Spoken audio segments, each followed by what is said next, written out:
तो देखिए अभी हम जो है कुछ ऑब्जेक्टिव क्वेश्चंस के बारे में हम आपको डिस्कस किए थे, ठीक है ना। और उसमें कुछ क्वेश्चन हम लोग देखे थे जो ऑब्जेक्टिव क्वेश्चन था, जिसमें मल्टीपल चॉइस का जो क्वेश्चन था, ठीक है ना। अब उसी टाइप एक क्वेश्चन जो है हम कन्वेंशनल क्वेश्चंस की बात कर रहे हैं, ठीक है ना। ये आपका जो है कन्वेंशनल क्वेश्चंस है आपका, ठीक है ना। जिस तरह के आपको जो है यूनिवर्सिटी एग्जाम में पूछा जाएगा, या फिर जो कन्वेंशनल एग्जाम्स होता है जिसमें खासकर आप अगर इंजीनियरिंग सर्विसेज की बात करें तो उसमें हो गया, फिर जो आपका एसएससी जेई का जो आपका फेज सेकेंड होता है, मतलब सेकेंड एग्जाम जो होता है, ठीक है ना, वहाँ भी आपको इस तरह से क्वेश्चन पूछे जाएंगे। तो कहने का मतलब है कि आपका एक क्वेश्चन जो है एक कन्वेंशनल क्वेश्चन है, तो ज़्यादा प्रोबेबिलिटी मेन आपका सेमेस्टर पॉइंट ऑफ व्यू से जो यूनिवर्सिटी एग्जाम में पूछा जाता है उसके अकॉर्डिंग बहुत ज़्यादा इंपॉर्टेंट है। और इसके अलावा फिर जो भी कन्वेंशनल एग्जाम होता है, चलिए देखिए हम देखते हैं इसको। देखिए क्वेश्चन है जो सिस्टम है कुछ ऐसा कि ये पिस्टन सिलेंडर अरेंजमेंट का एक सिस्टम है, ठीक है ना।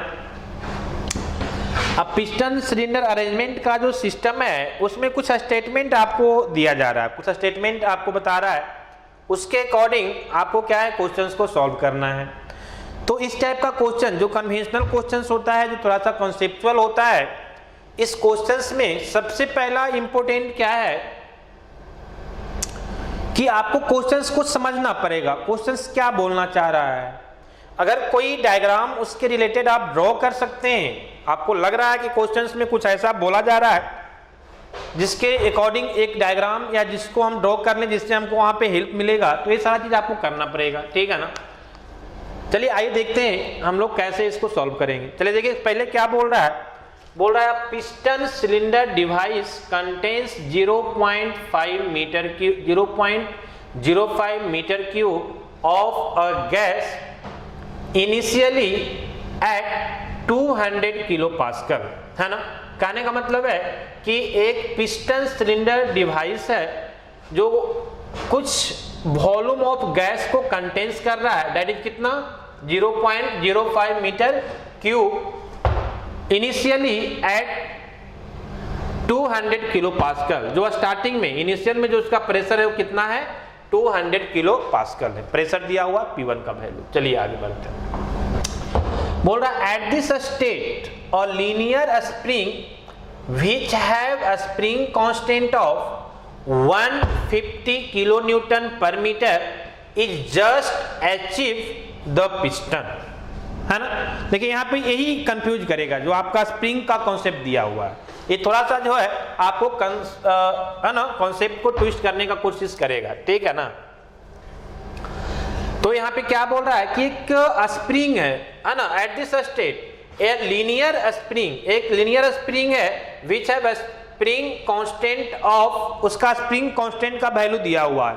आप स्प्रिंग का कॉन्सेप्ट थोड़ा सा जान जाइए, है ना, कि एक स्प्रिंग कांस्टेंट अगर दिया हुआ है तो अगर हमको स्प्रिंग फोर्स निकालना हो, है ना, तो हम लोग क्या करते हैं कि जो स्प्रिंग कांस्टेंट है और इनटू स्प्रिंग जितना कंप्रेस और इलोंगेट हुआ जितना डिस्टेंस, है ना, उस डिस्टेंस से हम लोग क्या करते हैं मल्टीप्लाई करते हैं, तो हम लोग को क्या मिल जाता है फोर्स मिल जाता है। क्लियर।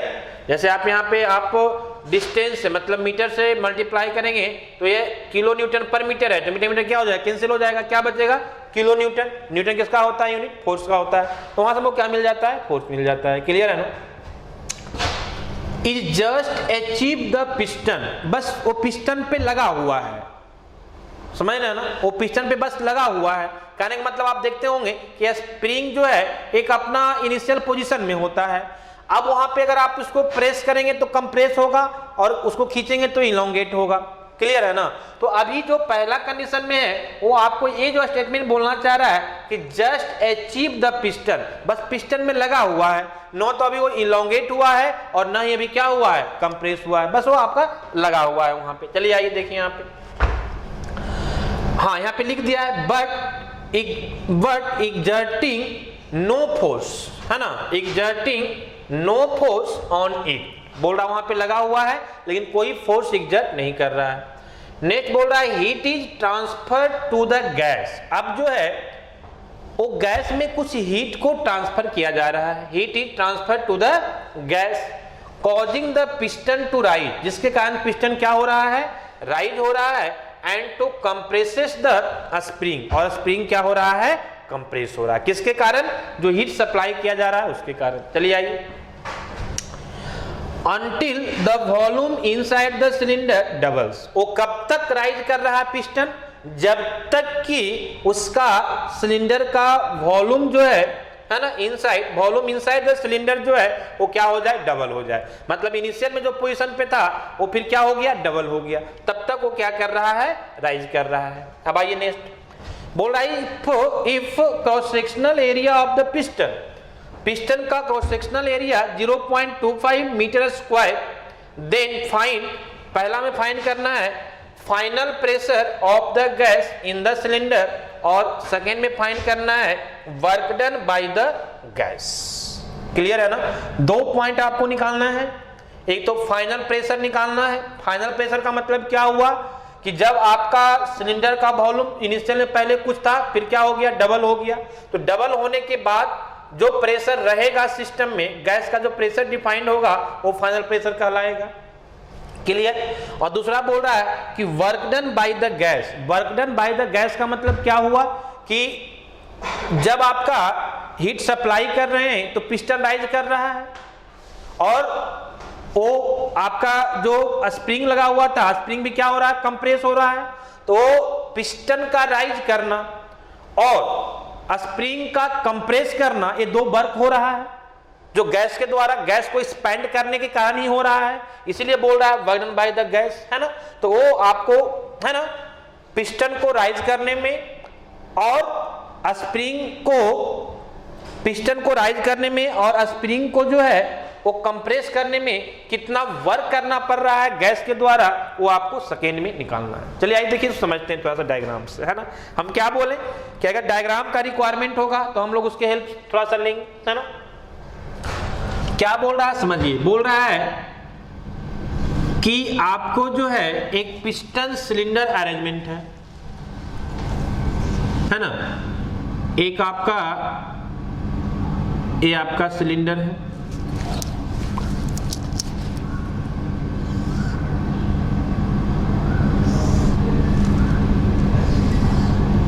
ठीक है, यहां पे एक पिस्टन लगा हुआ है,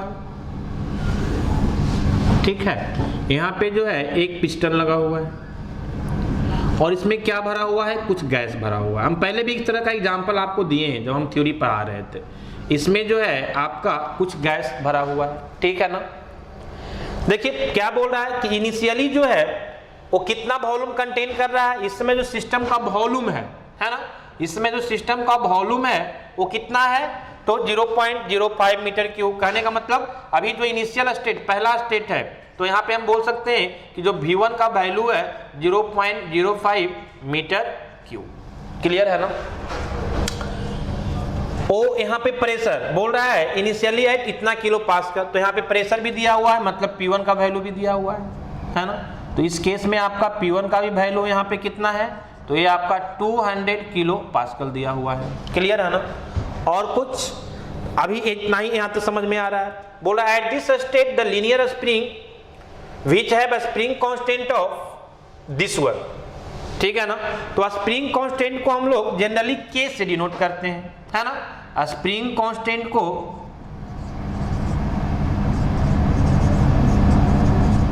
हम लोग जो है वो जनरली के से डिनोट करते हैं, और इसका वैल्यू दिया हुआ है 150 kilo newton per metre. Clear है ना, ठीक है। चलिए आइए ध्यान दीजिए, यहाँ पे समझिए थोड़ा सा आगे क्या बोल रहा है। नेक्स्ट बोल रहा है आपको कि बट एग्जर्टिंग नो प्रेशर, वहां पे आपका जो है एक पिस्टन लगा हुआ है। देखिए यहाँ पे समझिए क्या बोलना चाह रहा है। बोल रहा है कि इसमें जो है एक स्प्रिंग आपको लगा हुआ है, एक स्प्रिंग लगा हुआ है। क्लियर है ना। लेकिन ये स्प्रिंग बस अचीव कर रहा, बस लगा हुआ है, कोई देखिए यहाँ पे लिख दिया no force acting on it, कोई फोर्स वहां पे एग्जर्ट नहीं कर रहा है, कोई फोर्स वहां पे नहीं लग रहा है। क्लियर ना।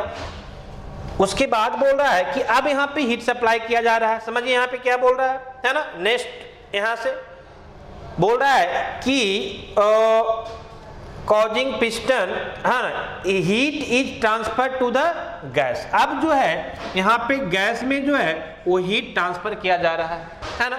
अब जब ये हीट ट्रांसफर होगा तो इसका जो सिस्टम का गैस है वो क्या होगा, एक्सपैंड होगा, और एक्सपैंड होगा तो पिस्टन क्या चाहेगा, ऊपर की ओर मूव करना चाहेगा, क्योंकि पिस्टन मूवेबल है, यहाँ पे कोई लॉक नहीं लगा हुआ है, कोई फिक्स नहीं किया हुआ है, इसलिए जैसे ही गैस एक्सपैंड करेगा आपका पिस्टन क्या करेगा, ऊपर की ओर राइज करेगा। क्लियर ना। राइज होगा तो आपका स्प्रिंग भी क्या होगा, कंप्रेस होगा। तो जब स्प्रिंग आपका कंप्रेस होगा तो आपके ऊपर वो एक फोर्स लगाएगा। जब आप स्प्रिंग को कंप्रेस करते हैं तो आपको फील होता है कि वो आपके अपोजिट में, आपके हाथ आपके ऊपर वो फोर्स लगा रहा है। क्लियर ना। तो करने उसको कंप्रेस करने के लिए क्या करना पड़ेगा, हमको कुछ वर्क करना पड़ता है, तभी वो कंप्रेस होता है। क्लियर ना। तो वही वर्क निकालना है, प्लस पिस्टन को राइज करने भी के लिए भी वर्क करना पड़ेगा, तो वही दोनों वर्क आपको निकालना है ना। तो आइए देखिए यहाँ पे अब हम नेक्स्ट क्या करेंगे। कहने का मतलब ये हुआ मेरा कि जैसे ही हीट सप्लाई करेंगे गैस एक्सपैंड करेगा। अभी भी यहाँ पे गैस प्रेशर लग रहा होगा, यहाँ पे जो पी ऑफ गैस लग रहा होगा, गैस प्रेशर। लेकिन यहाँ पे क्या है कि इसके ऊपर जो है ना, जो पिस्टन है इसके ऊपर मेरा एटमॉस्फेरिक प्रेशर लगता है। हम आपको डिस्कस किए थे, जहां हम आपको पढ़ा रहे थे कांस्टेंट प्रेशर प्रोसेस, तो ये एटमॉस्फेरिक प्रेशर लगता है। उतना ही नहीं, अगर इसका कुछ कंसिडरेबल वेट है, पिस्टन का कुछ कंसिडरेबल वेट है, तो उसका वेट के कारण भी प्रेशर एग्जर्ट करता है। तो ये दोनों, इसका एटमॉस्फेरिक प्रेशर और वेट ऑफ पिस्टन के कारण जो प्रेशर है, ये दोनों प्रेशर जो है वो डाउनवर्ड डायरेक्शन में लगता है, और ऊपर से गैस प्रेशर। अभी जो ये दोनों है वो क्या है, आपको इक्विलिब्रियम में है, इसलिए आपको रेस्ट में है। क्लियर। अब जैसे ही आप हीट ट्रांसफर करेंगे गैस एक्सपैंड होगा, आपका पिस्टन क्या करना चाहेगा, राइज करना चाहेगा, और जैसे ही पिस्टन राइज करेगा स्प्रिंग क्या होगा, कंप्रेस होगा। देखिए एक और सिमिलर डायग्राम यहां बनाते हैं, जिससे क्या होगा, हमको समझने में इजी होगा। ठीक है।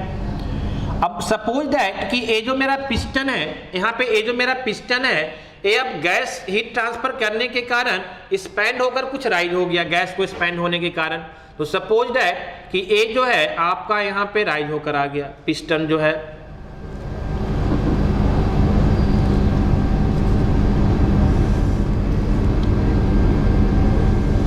ना, ये पिस्टन जो है आपका राइज होकर यहाँ पे आ गया। सपोज दैट, क्यों राइज करेगा, गैस हीट ट्रांसफर करने के कारण जो गैस एक्सपैंड करेगा।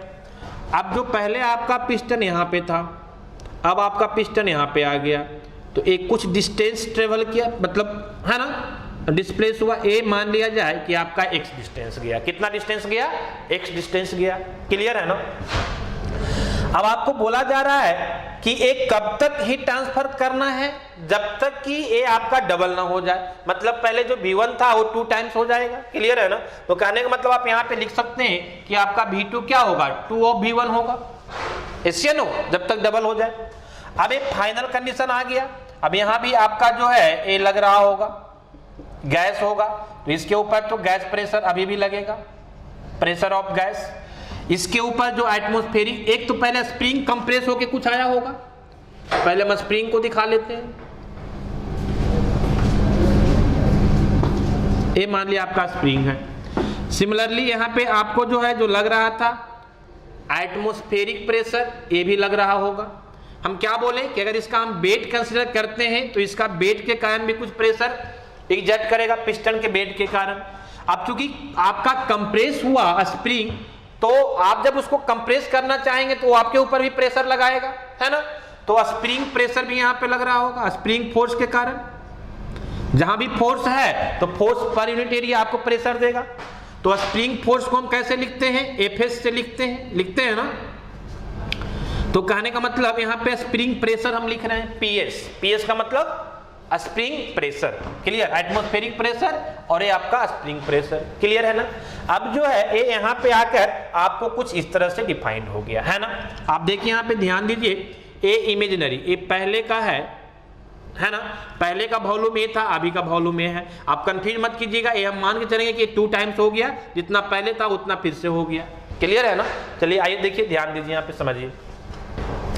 अब हम ये तो स्टेटमेंट के अकॉर्डिंग जो है हम सारे चीज को ड्रॉ कर दिए। हम फिर से आपको समझा रहे हैं कि स्टेटमेंट के अकॉर्डिंग हम ये ड्रॉ कर दिए। पहला स्टेटमेंट जहां तक कि बोल रहा है कि अचीव कर रहा है ना, नो एग्जर्टिंग फोर्स, यहां तक। अब हीट ट्रांसफर से आपका सेकेंड डायग्राम ड्रॉ होता है कि अब हीट ट्रांसफर करेंगे तो ये पोजीशन पे आएगा, ठीक है ना। तो अभी तक हम सॉल्यूशन नहीं किए हैं, हम आपको गिवन डेटा को रिप्रेजेंट किए हैं, और हम क्या किए हैं, तो अकॉर्डिंग टू कंडीशंस जो होगा वो हम एक डायग्राम को प्रेजेंट किए हैं। अब हम आते हैं सॉल्यूशंस पे। क्लियर है ना? सबसे पहले हमको क्या फाइंड करने के लिए बोल रहा है, तो find final pressure of the gas in the cylinder, है ना। सिलेंडर फाइनल प्रेशर का मतलब क्या, कि ए जो स्टेज 2 आ गया, फाइनल स्टेज जो आ गया, तो यहाँ पे जो प्रेशर होगा P2, उसको हमको बोल रहा है फाइंड करने के लिए। क्लियर है ना? तो हम कैसे फाइंड करेंगे प्रेशर को, बात समझ में आ रही है ना? तो देखिए यहाँ पे ध्यान दीजिए, समझिए थोड़ा सा, है ना। एक्चुअली क्या है कि इसमें आपको थोड़ा सा बोर्ड कम पड़ जाता है, इसलिए दिक्कत होता है। चलिए आइए हम देखते हैं, इसी में कोशिश करते हैं करने का, है ना। इसके लिए हम क्या करते हैं कि ये गिवन डेटा को ऊपर लिख देते हैं, तो ज्यादा अच्छा रहेगा सॉल्व करने में। हमको स्पेस चाहिए थोड़ा, तो V1 is equal to 0.05 metre cube दिया हुआ है, और क्या दिया हुआ है, तो P1 इज इक्वल टू दिया हुआ है 200 किलो पास्कल, और क्या दिया हुआ है जी, तो स्प्रिंग कांस्टेंट जिसको हम लोग K से डिनोट करते हैं, ये दिया हुआ है 150 किलो न्यूटन पर मीटर। और क्या दिया हुआ है, तो बोल रहा है V2 is equal to 2 into V1, है ना। तो ये इतना पॉइंट दिया हुआ है। चलिए आइए अब यहाँ से हम इसको इरेज कर सकते हैं, है ना। आइए देखिए हम कैसे फाइंड करेंगे। हम क्या बोले कि सबसे पहले हमको प्रेशर फाइंड करना है, P2 का वैल्यू फाइंड करना है ना। तो कहने का मतलब है टू फाइंड P2, हम P2 को फाइंड करने जा रहे हैं। क्लियर है ना? देखिए यहाँ पे जो हम P2 को फाइंड करेंगे, वो जो पिस्टन का 2 कंडीशन है, पहला कंडीशन और दूसरा कंडीशन, ये दोनों कंडीशंस को इक्विलिब्रियम के कंडीशंस में डिफाइन करके, फ्री बॉडी डायग्राम को डिफाइन करके हम वहां से प्रेशर फाइंड करेंगे। यहाँ पे हम कोई प्रोसेस अभी नहीं लगा सकते। जैसे लास्ट जो क्वेश्चन कन्वेंशनल हम आपको 2 क्वेश्चन करवाए थे, तो हम क्या बताए थे कि जब भी प्रॉपर्टीज फाइंड करना होता है, टेम्परेचर, प्रेशर, वॉल्यूम, तो उस प्रोसेस का, मान लिया कोई एडियाबेटिक प्रोसेस है या कांस्टेंट वॉल्यूम है या आइसोथर्मल है, तो उस प्रोसेस का पार्टिकुलर रिलेशन जो एडियाबेटिक रिलेशंस है ना, आइडियल गैस इक्वेशंस होता है, उस इक्वेशंस को यूज करके हम लोग वहां से फाइंड कर लेते हैं, है ना। लेकिन यहाँ पे कोई प्रोसेस नहीं बोला जा रहा है, कुछ भी नहीं बता रहा है कि ये किस प्रोसेस में हो रहा है, एडियाबेटिक है कि क्या है, नहीं है, कुछ भी नहीं समझ में आ रहा है अभी यहाँ तक, है ना। तो अब हम यहाँ पे क्या करेंगे कि हम जो पिस्टन का इक्विलिब्रियम कंडीशन है, पहला इक्विलिब्रियम कंडीशन तो यहाँ पे है कि यहाँ पे रुका हुआ है, तो ये इक्विलिब्रियम में यहाँ पे है। दूसरा कि डबल वॉल्यूम होने के बाद फिर से यहाँ पे आके रुक गया, मतलब क्या, फिर से यहाँ पे इक्विलिब्रियम में हो गया, मतलब क्या कि यहाँ से लगने वाला अपवर्ड डायरेक्शन में जो आपका गैस प्रेशर है ना, अपवर्ड डायरेक्शन में, और डाउनवर्ड डायरेक्शन में लगने वाला जो एटमॉस्फेरिक प्रेशर है, स्प्रिंग प्रेशर है, और इसके वेट के कारण जो प्रेशर डिफाइन होगा, वो दोनों क्या हो गया है, इक्वल हो गया है। बात समझ में आ रही है ना। और इसीलिए ए मेरा यहाँ पे आके फिर से क्या हो गया है, पिस्टन रेस्ट में आ गया है, मतलब इक्विलिब्रियम कंडीशन में है। तो इसी इक्विलिब्रियम कंडीशन से हम क्या करेंगे, यहाँ से वैल्यू को फाइंड करेंगे। चलिए आइए पहले हम इस इक्विलिब्रियम को देखते हैं, है ना, पहला कंडीशन को। तो पहला कंडीशन में हम क्या बोल सकते हैं, आप चाहें तो लिख सकते हैं कि ये पिस्टन का वेट के कारण, यहाँ पे हम ड्रॉ करते हैं आपको, चलिए यहाँ पे ज्यादा है ना हौच पौच हो जाएगा। मान लिया ये पहला कंडीशन का हम ले रहे हैं, पिस्टन,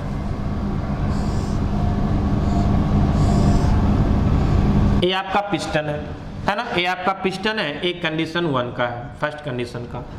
ऊपर से आपको ए स्प्रिंग तो अभी कोई फोर्स लगा नहीं रहा है, क्लियर है ना। तो सबसे पहले एक एटमॉस्फेरिक प्रेशर आपको लग रहा है डाउनवर्ड डायरेक्शन में, है ना। तो ये आपको जो है PATM लग रहा है। दूसरा क्या लग रहा है, तो ए डाउनवर्ड इसका वेट जो होगा, इसके वेट के कारण, है ना, मान लिया जाए कि इसका वेट W है ना, मान लिया जाए किसका वेट, ए पिस्टन का, सपोज दैट कि ये पिस्टन का वेट आपका W है, तो ए वेट हम प्रेशर के फॉर्म में लिख रहे हैं, तो वेट फोर्स होता है, फोर्स पर यूनिट एरिया। तो ये मेरा क्या मिल जाएगा कि इस वेट जो स्प्रिंग पिस्टन का जो वेट है, उस वेट के कारण जो प्रेशर एक्ट कर रहा है, W force, Newton force per unit area pressure. और इसको अपवर्ड में क्या लग रहा है, तो अपवर्ड में लग रहा है आपको एक गैस प्रेशर, क्लियर है। तो यही इसका क्या है कि आपका फ्री बॉडी डायग्राम है, एक तरह से आप बोल सकते हैं कि ये इसका क्या है, फ्री बॉडी डायग्राम है, क्लियर है ना। अब हम बोल सकते हैं, अब ये इक्विलिब्रियम में है, तो हम बोल सकते हैं for equilibrium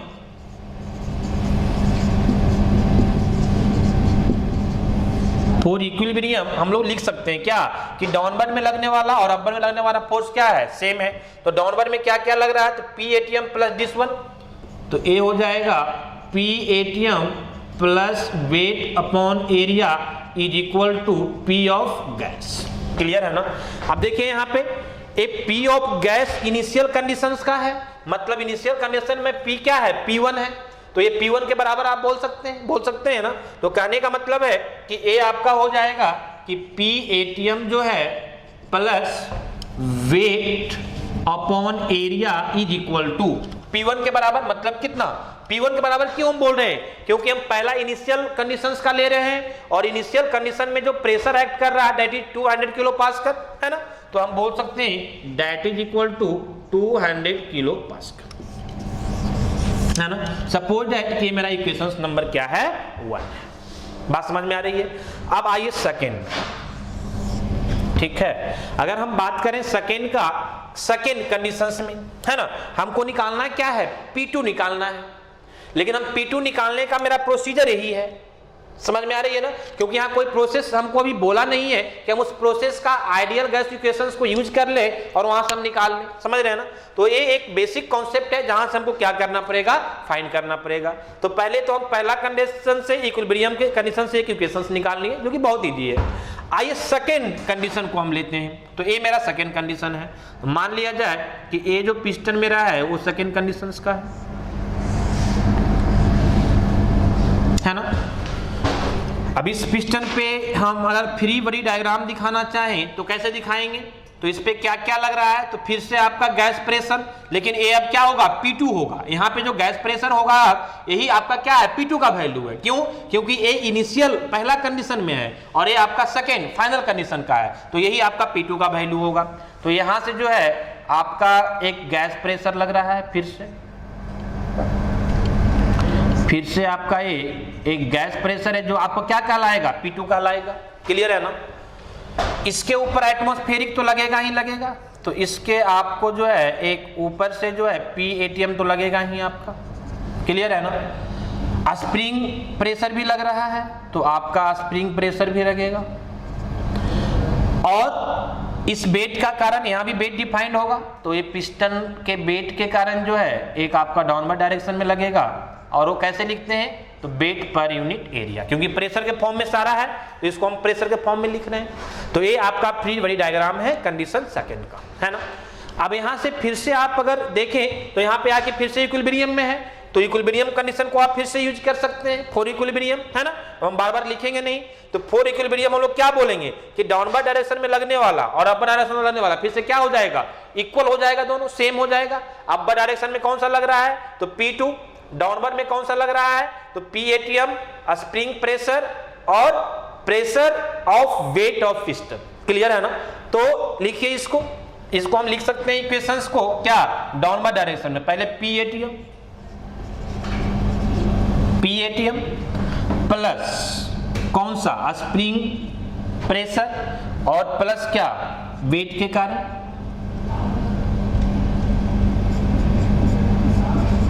that is equal to कितना, अपर डायरेक्शन में P2 के बराबर, क्लियर है ना। अब यही P2 का वैल्यू हमको क्या करना है, फाइंड करना है। इसी P2 का वैल्यू को हमको क्या करना है, फाइंड करना है। अब हम कैसे फाइंड करेंगे, चलिए आइए देखिए यहाँ पे। अब अगर हम बात करें P ATM और स्प्रिंग का, P ATM और स्प्रिंग नहीं हमको पता, लेकिन पी एटीएम और प्लस बेट का इसको हम ऐसे लिख सकते हैं, देखिए यहाँ पे ध्यान दीजिए, बस लिखने का है ना, फॉर्म चेंज कर रहे हैं, पी एटीएम प्लस इसको हम पहले लिख रहे हैं बेट वाला, और प्लस क्या spring pressure is equal to कितना P2, है ना। ऐसा हम इसलिए लिखें कि अब आपको समझने में इजी होगा कि ये दोनों के प्लस वैल्यू किसके बराबर है, तो 200 किलो के पास्कल के बराबर है। तो इसको हम लिख सकते हैं ये दोनों के जगह पे कि ये 200 किलो पास्कल प्लस क्या spring pressure is equal to कितना P2, है ना। अब यहां से आपको समझ में आ रहा होगा कि अगर हमको स्प्रिंग का प्रेशर मिल जाता, किसी भी तरह अगर हमको स्प्रिंग का प्रेशर मिल जाता तो हम जो है P2 का वैल्यू बहुत इजीली फाइंड कर लेते। बात समझ में आ रही है। लेकिन स्प्रिंग प्रेशर अब कैसे मिलेगा, तो इसके लिए हमको जो है स्प्रिंग कांस्टेंट दे दिया है। तो स्प्रिंग कांस्टेंट देने का मतलब यहां से हम स्प्रिंग फोर्स निकाल सकते हैं, कैसे, तो K इंटू एक्स, क्लियर है ना। तो K into S spring constant into x, जितना डिस्टेंस से ट्रेवल किया उसको हम मल्टीप्लाई करेंगे तो स्प्रिंग फोर्स हमको मिल जाएगा, क्लियर ना। और spring force per unit area, spring force, ये फोर्स कहां लगा रहा है, स्प्रिंग फोर्स तो एरिया ऑफ पिस्टन पे ही लगा रहा है, क्लियर है ना। तो spring force per unit area हम अगर कर देंगे तो हमको क्या मिल जाएगा, स्प्रिंग प्रेशर मिल जाएगा। और जैसे ही हमको स्प्रिंग प्रेशर मिल जाएगा मेरा P2 का वैल्यू फाइंड हो जाएगा। बात समझ में आ रही है ना। तो अब हमको सबसे पहले फोकस करना है कि ये स्प्रिंग प्रेशर हम कैसे फाइंड करें। बात समझ में आ रही है ना। चलिए आइए देखिए यहाँ पे, अब ध्यान दीजिए। अब देखिए क्योंकि स्पेस थोड़ा कम है ना, तो हम आपको यहाँ से इरेज करना स्टार्ट करते हैं, ठीक है। तो इस वैल्यू को हम यहाँ से इरेज करते हैं और इस इक्वेशंस को अभी यूज करेंगे तो इसको हम लोग रहने देते हैं, ठीक है ना। बात समझ में आ रही है। तो यहाँ से अगर हम इरेज करते हैं तो आइए देखिए यहाँ पे ध्यान दीजिए, है ना।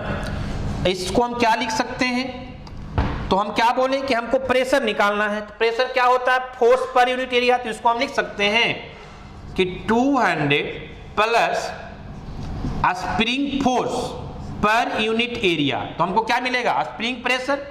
स्प्रिंग प्रेशर जो है, प्रेशर क्या होता है, फोर्स पर यूनिट एरिया।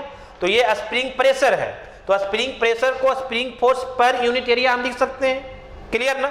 अब कंफ्यूज मत कीजिएगा कि सर ए स्प्रिंग का एरिया हम पिस्टन का ले रहे हैं, तो स्प्रिंग फोर्स कहां लगा रहा है, पिस्टन पे लगा रहा है, तो हम पिस्टन का एरिया लेंगे, क्लियर है ना। चलिए आइए, इज इक्वल टू कितना P2, है ना। अब देखिए स्प्रिंग फोर्स का हम लोग कैसे लिखेंगे, तो 200 प्लस K इंटू एक्स।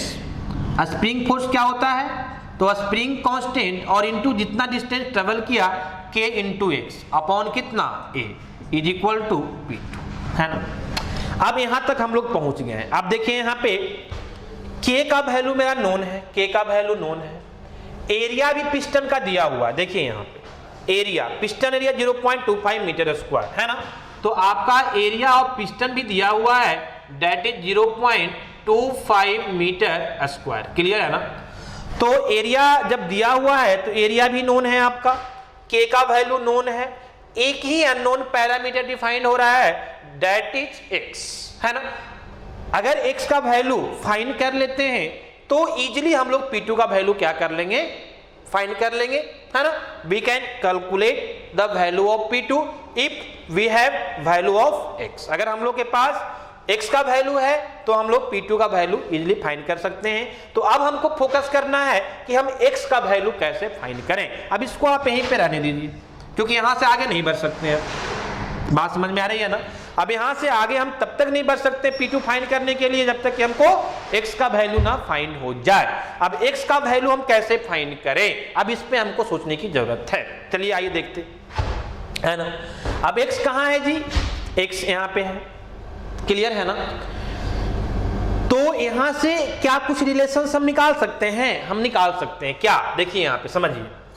ये जो वॉल्यूम है पिस्टन का, ये क्या है, चेंज इन वॉल्यूम है। और ये चेंज इन वॉल्यूम का मतलब क्या, कि ये जो वॉल्यूम है आपका ये V2 माइनस V1 है।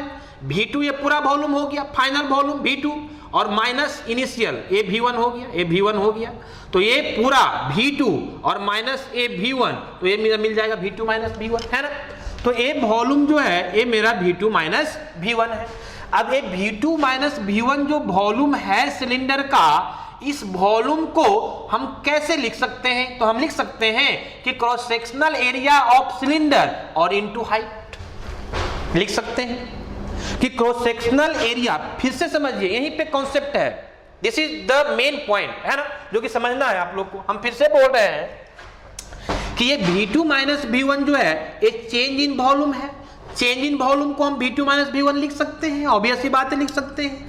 अब ये चेंज इन वॉल्यूम को हम लोग कैसे रिप्रेजेंट कर सकते हैं? तो बहुत सिंपल कॉन्सेप्ट है कि अगर सिलेंडर का क्रॉस सेक्शनल एरिया हमको पता हो और वो जितना डिस्टेंस मूव किया है वो डिस्टेंस पता हो, तो उसका cross sectional area into distance हमको क्या दे देगा? वॉल्यूम दे देगा। तो ये चेंज इन वॉल्यूम को V2 माइनस V1 को हम लिख सकते हैं cross sectional area of piston या सिलेंडर और इनटू क्या? x। आप कंफ्यूज नहीं करना है कि sir cross sectional area of piston दिया हुआ है तो ये सिलेंडर का वॉल्यूम कैसे यूज कर लेंगे? तो आप देखिए यहाँ पे ये अरेंजमेंट ही कुछ ऐसा होता है कि ये जो टाइटली पैक होता है, टाइटली पैक होता है, ऐसा नहीं कि आपका गैप रहेगा, समझ रहे हैं ना? ये टाइटली पैक होने के कारण जो है इंटरनल डायमीटर या इंटरनल जो डायमीटर होता है सिलेंडर का और एक पिस्टन का जो डायमीटर होता है वो लगभग सेम हो जाता है, वो सेम होता है। और सेम डायमीटर होने के कारण जो हमको एरिया मिलता है ना सिलेंडर का, वो भी क्या होता है? Cross sectional area of cylinder जो है वो cross sectional area of piston के बराबर होता है। क्लियर है ना? तो नो डाउट कभी कंफ्यूज नहीं करना है। अगर पिस्टन का भी एरिया दे देगा तो cross sectional area of cylinder ही होगा, कहलाएगा, है ना? उसको हम लोग यूज कर सकते हैं। चलिए आइए यहाँ पे, तो अगर हमको cross sectional area of cylinder मिल गया और हमको हाइट मिल गया, ठीक है ना, तो ये दोनों को मल्टीप्लाई करेंगे तो हमको चेंज इन वॉल्यूम मिल जाएगा। तो यहां देखिए कुछ वैल्यू हमको मिलेगा, आइए समझिए यहाँ पे, है ना? देखिए यहाँ पे ध्यान दीजिए, टू फाइंड x, हम क्या फाइंड करना चाह रहे हैं? अब x का वैल्यू, टू फाइंड x, हम x का वैल्यू फाइंड करना चाह रहे हैं। क्लियर है ना? अब देखिए x के वैल्यू को फाइंड करने के लिए हम क्या बोले कि ये जो change in volume V2 minus V1 है, एक तो हम वॉल्यूम लिख सकते हैं कि cross sectional area of cylinder जो कि A के बराबर है और into x is equal to, ये कौन सा वॉल्यूम दे देगा? अब आप कंफ्यूज मत कीजिएगा कि ये पूरा वॉल्यूम नहीं, x कहां से कहां तक है? यहां से यहां तक है, तो ये इसी वॉल्यूम को डिफाइन करेगा। क्लियर है ना? तो ये हमको मिल जाएगा कितना? V2 माइनस क्लियर है? हमको क्या चाहिए? यहां से x का वैल्यू चाहिए। तो x का वैल्यू हम कैसे निकालेंगे? तो x is equal to V2 minus V1। अब V2 का वैल्यू कितना? तो 2 इंटू V1, तो आप लिख सकते हैं 2 इंटू V1 और माइनस क्या? V1 upon area, cross sectional area 8। Clear है ना? अब आगे अगर हम इसको बात करें तो हम लिख सकते हैं कि x is equal to 2V1 minus V1, कितना बचेगा? V1 और अपॉन कितना? एरिया। क्लियर है ना?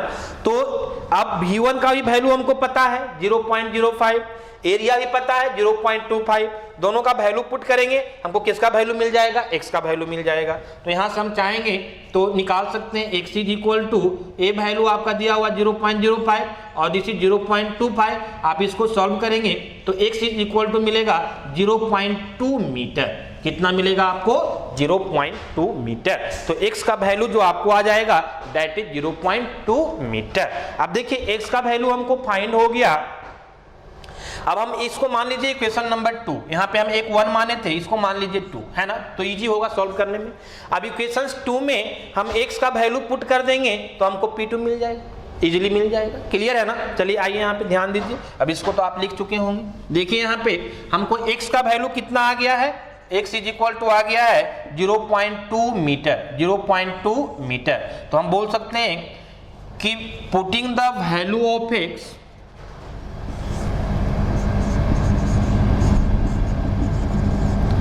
putting the value of x in equation 2, equation 2 में पुट कर दीजिए तो कितना हो जाएगा? तो ये हो जाएगा P2 इज इक्वल टू, हम इसको पहले लिख सकते हैं 200 प्लस k का वैल्यू दिया हुआ है 150, देख लीजिएगा गिवन डेटा में, इनटू x का वैल्यू अभी आया 0.2 अपॉन एरिया आपका दिया हुआ 0.25। ठीक है ना। तो ए आपका आ जाएगा P2 is equal to 200 plus है ना, यहाँ से 0.2 से आप मल्टीप्लाई करेंगे तो 30 कितना आ जाएगा है ना, 300 आपका आ जाएगा। और इसके बाद अगर आप मल्टीप्लाई करें डिवाइड करेंगे 0.25 से, तो इसको आप सॉल्व कीजिएगा। इसको सॉल्व करने के बाद आपका जो वैल्यू आएगा है ना, वो वैल्यू आएगा आपका 120, ठीक है ना। तो ए वैल्यू आपका आ जाएगा कितना 320 किलो पास्कल। तो कहने का मतलब है कि हम P2 का वैल्यू निकाल लिए, P2 का वैल्यू कितना आ गया, तो 200 plus 120 that is 320 kilo pascal है ना। तो पहला जो हमको क्वेश्चन पूछ रहा था, ये पहला का आंसर हम निकाल चुके हैं, that is final pressure that is कितना 320 किलो पास्कल, ठीक है ना। सेकेंड में आपको निकालना है क्या, वर्क डन। अब वर्क डन कैसे आप फाइंड करेंगे, चलिए आइए देखिए समझते हैं इसको, ध्यान दीजिए थोड़ा सा। आपको क्वेश्चन थोड़ा सा है ना कन्वेंशनल है, थोड़ा सा आपका डिफरेंट टाइप का क्वेश्चन है, आपको 2-3 बार प्रैक्टिस करना पड़ेगा तब आप इसमें कंफर्टेबल होंगे, लेकिन आपको करना पड़ेगा। यूनिवर्सिटी लेवल से क्वेश्चन इस टाइप से आपको पूछेगा है ना, इंपॉर्टेंट है। चलिए आइए नेक्स्ट हम फाइंड करना चाह रहे हैं प्रेशर वर्क डन है ना, कि वर्क डन कितना होगा बाय द गैस। चलिए आइए देखते हैं।